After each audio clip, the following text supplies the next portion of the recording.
Hola, bienvenidos al canal de la Iglesia Luterana Cristo Nuestro Redentor en El Paso, Texas. Esperamos que este video sea de tu agrado y edificación.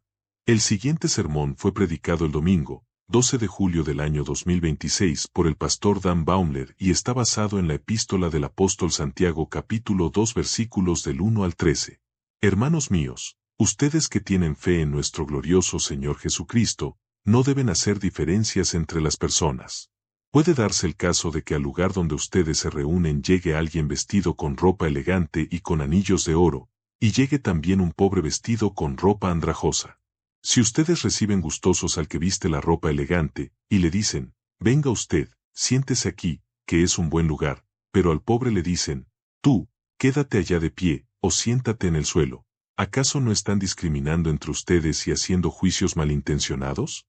Amados hermanos míos, escuchen esto. ¿Acaso no ha escogido Dios a los pobres de este mundo para que sean ricos en fe y herederos del reino que Él ha prometido a los que lo aman? Pero ustedes han despreciado a los pobres. ¿Acaso no son los ricos quienes los explotan a ustedes, y quienes los llevan ante los tribunales?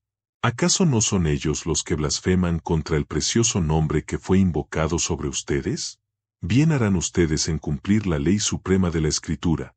Amarás a tu prójimo como a ti mismo. Pero si ustedes hacen diferencia entre una persona y otra, cometen un pecado y son culpables ante la ley. Porque cualquiera que cumpla toda la ley, pero que falle en un solo mandato, ya es culpable de haber fallado en todos. Porque el que dijo, no cometerás adulterio, también dijo, no matarás. Es decir, que alguien puede no cometer adulterio, pero si mata, ya ha violado la ley. Hablen y vivan como quienes van a ser juzgados por la ley que nos da libertad, pues a los que no tienen compasión de otros, tampoco se les tendrá compasión cuando sean juzgados, porque la compasión prevalece sobre el juicio. Todos tenemos una horrible tendencia. Es la tendencia a mostrar favoritismo. Es la tendencia a ser parciales o a dar un trato preferencial a las personas. Es la tendencia a juzgar a las personas por su apariencia, utilizando normas superficiales, basándonos en estereotipos mundanos, y a menudo, con fines egoístas. Hay mucho contexto aquí, así que permítanme repetirlo. El favoritismo consiste en juzgar a las personas por su apariencia, utilizando normas superficiales, basándonos en estereotipos mundanos y a menudo, con fines egoístas. Cuando alguien entra a una habitación, ¿qué hacemos usted o yo inmediatamente? Analizamos a esa persona y calculamos su valor.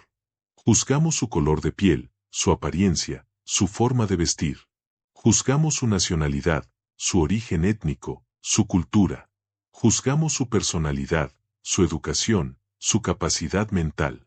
Juzgamos si nos parece más importante o menos importante, si la vemos como superior o inferior, si creemos que debe ser aceptada o rechazada. Hacemos precisamente lo que el apóstol Santiago describe en los versículos 2 al 4 de su carta. Les prestamos especial atención a quienes consideramos ricos, importantes, famosos, populares o con conexiones, y a quienes consideramos pobres, los hacemos a un lado, los aventamos al fondo, los olvidamos y los ignoramos. Díganme si no sienten vergüenza o incomodidad al leer los versículos 2 al 4. Pero esto es lo que tendemos a hacer. Es completamente horrible. ¿Qué tan horrible es lo que hacemos? Tan horrible que Dios llama pecado a ese favoritismo, a esa parcialidad y a ese trato preferencial.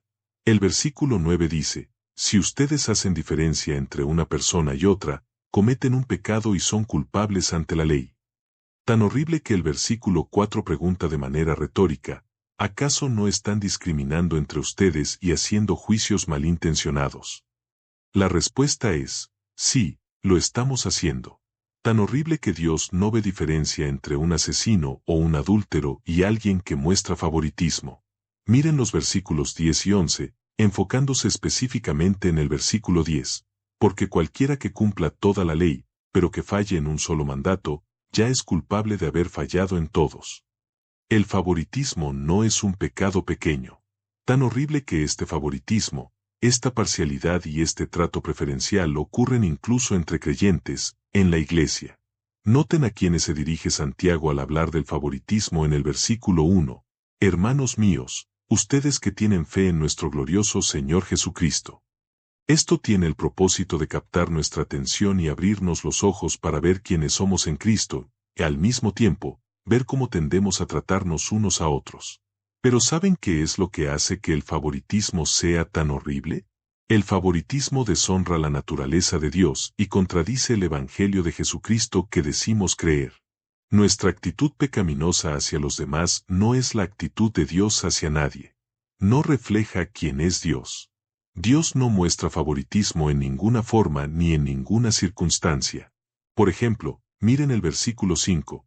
Escuchen, mis queridos hermanos. ¿No ha elegido Dios a los pobres de este mundo para ser ricos en fe y para heredar el reino que prometió a quienes lo aman? Dios no analiza a los pobres para considerarlos menos importantes o inferiores. Al contrario, elige a los pobres para que sean suyos y vivan bajo su cuidado en su reino, como sus hijos amados. Nuestro favoritismo contradice lo que creemos en Cristo. Contradice que, de tal manera amó Dios al mundo. Contradice que Jesús murió, una vez por todos. Contradice la gran comisión, vayan y hagan discípulos de todas las naciones. De manera más personal, contradice la misericordia que Él ha mostrado hacia nosotros en contraste con la misericordia que tantas veces no hemos mostrado a los demás. A pesar de que, como dice el profeta Isaías, todos nosotros estamos llenos de impureza, todos nuestros actos de justicia son como un trapo lleno de inmundicia, a pesar de que somos, como dice el rey David, pero yo soy gusano, y no hombre, a pesar de que nuestro clamor sea, como exclamó el apóstol Pablo, miserable de mí. ¿Quién me librará de este cuerpo de muerte? A pesar de que así es como Dios debería juzgarnos, a pesar de que eso es exactamente lo que somos, ¿qué hizo Él? Nos mostró misericordia, nos dio a su único Hijo, lo castigó por nuestros pecados en la cruz y nos salvó de la condenación. Sí, nos salvó a nosotros, de entre toda la gente. Nos ha perdonado a nosotros, de entre toda la gente. Nos ha elegido a nosotros, de entre toda la gente. Ese, de entre toda la gente, significa que, a la hora de presentarnos ante nuestro Dios Santo, no tenemos nada de especial que nos considere mejores que cualquier otra persona. Ninguno de nosotros merecía lo que Dios hizo por nosotros en Cristo. Todo lo contrario. Pero la misericordia de Dios triunfó sobre el juicio que nuestros pecados merecían, y condenó a su único Hijo en lugar de condenarnos a nosotros. La misericordia de Dios triunfó sobre la opción de alejarnos de su divina presencia para siempre y promete vida eterna a todo aquel que cree en Él. Piensen en lo que están escuchando en este momento y háganse estas preguntas. ¿Bajo qué base evalúo a las demás personas? ¿Bajo qué base valoro a las demás personas? ¿En qué baso mi trato a los demás? Si comprenden la misericordia que Dios les ha mostrado en Cristo, la única base es esta: nosotros amamos, porque Él nos amó primero. Es decir, como dice Santiago, la ley suprema, o como otros la han llamado, la regla de oro. ¿Qué hace que la ley del amor sea tan suprema y dorada? Que Él, el Rey de Reyes, el Señor de Señores, el Creador del universo, el único Dios vivo y verdadero, nos amó primero a nosotros. Sí, Dios nos amó primero a pesar de ser pecadores. Derramó su gracia sobre quienes debió haber desechado. Mostró misericordia a quienes debió haber arrojado al infierno.